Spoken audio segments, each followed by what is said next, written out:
South Africa siyabingelela kuphi nakuplan khona sinibiyela namhlanje ke umduduzo nibingela wakamkhwanazi evela kwenhlangano ithuleni organization sinibiyela ke namhlanje kumhla ka-29 January kunyaka u-2025 mhla ka-30 yawunitsuka ngizazi kuba ngahlalela wangikhumbuza mfethu umhla ka-30 iy'nsebenzi efuneka zazi ama-date yabo thina nje singawazi ama-date bethu umhla ka-29 seyihambile-ke insuku cha waphela kuJanuwari hayi kwade unzima. Ngane zakwethu-ke sinibiyela namhlanje-ke sivakashele umculi womculo ocula uMaskandi umfowethu-ke bambiza kuMaskandi kuthiwa umxhashazwa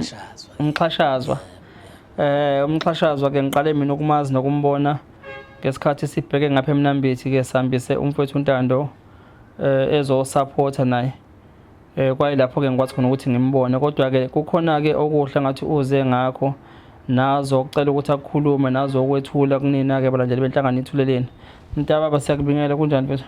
Bhuti wami ngiyavuma kuwena mphathi wethuleleni bese ngiphinde ngivuma futhi ngiphinde ngibingelele nabangibukayo njengamanje. Yebo mfethu bani igama?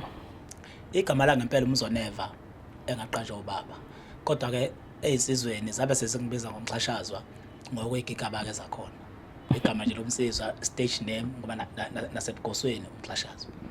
Udabukaphi umxhashazwa? Ngiseshowe mfethu mina ngiseshowe eMakhuni isifunda isigodi isemakentshaneni. Okay. Yebo. Namhlanje sinawe la kathuleleni.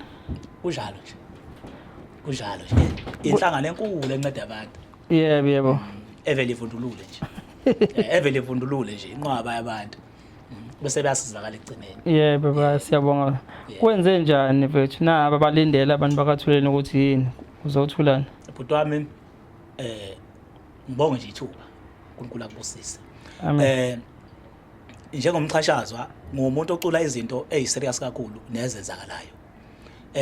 Ngibese ngithatha leli thuba ngibona ukuthi kumele mina nje ngeciko ngikhanda ingoma ekhuluma ngethuleleni ukuthi uma ngabe unenkinga serious asisho inkinga zokuthi uhlatshwe ibhodlela la ngaphuma siyakubona lokho ukuthi intfanelo kuyosika lokho kuphuma ibhodlela noma ubangule yabo khona lezi inkinga serious lezi ezivezwa ithuleleni ngibese sengithatha isinqumo mina nje ngeciko la kwaMaskandi la kwaMajoli ukuthi no ake ngikhulume nami ngethuleleni ukuthi ithuleleni eholwa ubaba uMkhwanazi okuyena lo ngisho ngithi sibusisiwe isisu esazala wena ngoba bambalwa abantu abakwazi ukuvundulula abantu abaneyinkinga ekugcineni futhi begcina ibalandelele ukuthi basizakala kanjani. Ngibese ngikhanda ke ingoma ekhuluma ngethuleleni nabanye abantu abalekelela ithuleleni uma kukhona lapha sangathi sihamba hambe kweqizeke khona ngesimo somnotho.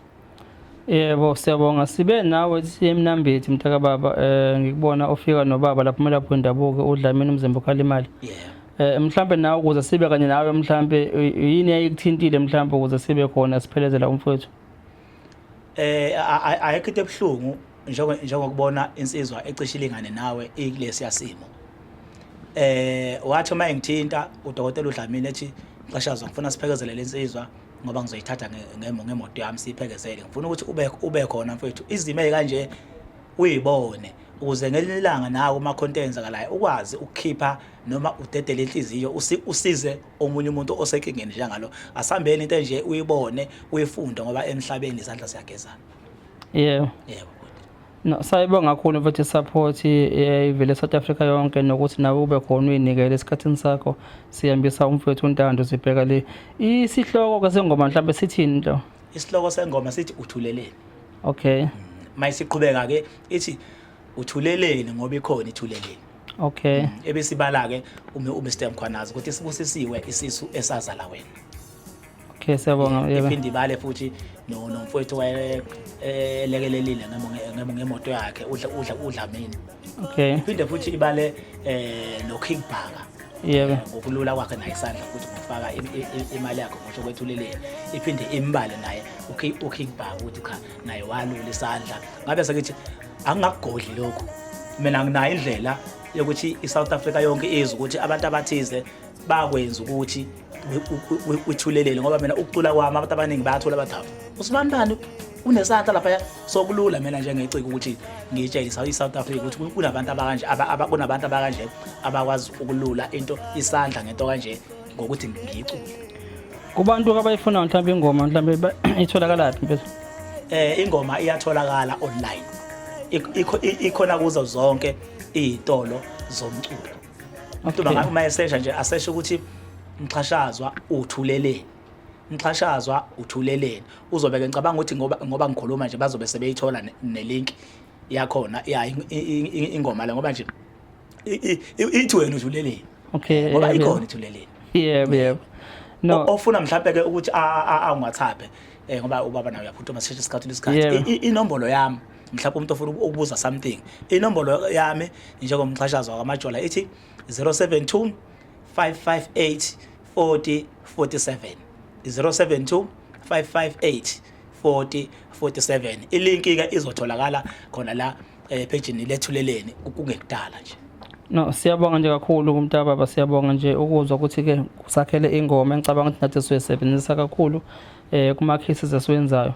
Esithembayo ukuthi ke nabahleli bemicimbi mhlawumbe bayakwazi nabo ukuthi balule isandla bakwazi ukuthi baqashe ngale ngoma because ukuqashwa kwabo kule ngoma lamo idlala idamo abantu ibenza babe awe ukuthi khona ke inhlangano ethu yithuleleni. Siyabonga nje kakhulu mfethu kuba nabantu abanjengawe nabo bathinteka enhlizweni ngezinto ezenzakala ezweni ngoba njengoba nicula nje nicwela abantu umculo ke bathu uyelapha. Yes, siyathanda ke kakhulu ukugqugquzela lokho ukuthi ngathi abantu abaningi bangawucula umculo ozokwazi ukuthi ulaphe ngokomphefumulo nangokomoya because nathi silashwa iwona umculo. Engine esihlangana nazo lesibona nesibhekayo nesiyithwele. Ubone umuntu wenzisambe sesidlala ingoma. Kulokho nakubheka umnambithi kwakuthambe kuthiwa cula wena noNtale Jabule Jabule. Okunye bhuti engikujabulele kakhulu nothi ukuthi kuhle kunengoma engayikhanda ethi mama obabulala nami. Ngithe mase ngibona istory angasho ukuthi istory ngoba istory into so mhlawumbe enye kuyizigesh. Ngithe uma sengibona indaba ngibona le ndaba eyayi serious kangaka umama ingane ilala noyise. Le nto leya yangishaqisa lapho okwavela khona isithombe sangempela ukuthi lento engiculayo iyenzeka ukuthi uyise alale nengane ekhona unini. Hayi kuningi sibhena kwathuleleni ukuthi phela njengoba ngisho ukuthi phela sometimes uma ungenamandla namandla emali because mawunemali into yakhe ishiqama but thina siyasebenza ke noma siphansi na grant kodwa nje imisebenzi siyabhekana nayo njengoba uyibona nje icase maningi amakhesi anje sibhekane nawo kuleyo case nje udadewethu lo wakadlamini wazi baba khomzalisa ingane ingane ekhona kunamhlanje iyashipela nayo ingoma yami ithi ngikhulelwa mama ngikhulela ingane kababa le ngikhulelwe ngizoyibiza ngithini kulukhuni nje no siyabonga kakhulu Mtababa ngokucula ngezinto ezenzakala esiyibona ezweni esithembayo ukuthi uNkulunkulu nawe engathi umsebenzi wakhe angawubusisa uye phambili. Ngiyabonga kakhulu baba. Siyathokoza mbambe nje sana. Siyabonga nami ngathi sibusisa. Yamini. Inkosi sibusisa. Amina ngiyabonga.